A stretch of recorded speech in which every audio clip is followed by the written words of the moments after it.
আমারে দিয়া আর টেয়া পয়সা জমানো সম্ভব না। না, কারণ আমি চাই একরকম, আমার মনটাই কয় আরেক রকম। যখনই কয়টা টেয়া জমাই, মনটাই কয় তোর তো খিদা লাগছে, খাইতি না?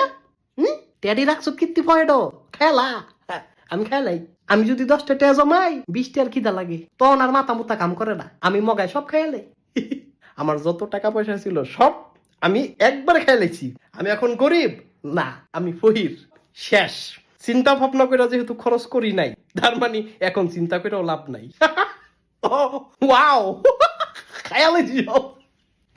টেয়া পয়সা যা ছিল খায়ালেছি। মানি বেগে টেয়া নাই। আমার মনের আমি কষ্ট দিতারি না। হুম, আমি নিজের দরকার পড়লে কষ্ট দিব। ওই মনটায় কয় যে তোর তো খিদা লাগছে, টেয়া পয়সা কি লেগা রাখছ ক, এ টেয়া লয়া কি তুই কবরও যাবি? আল্লাহ টেয়া দিছে, খরচ কইরা লা, খাইয়া না লাবি, এ টেয়া দিয়ে কি হইব?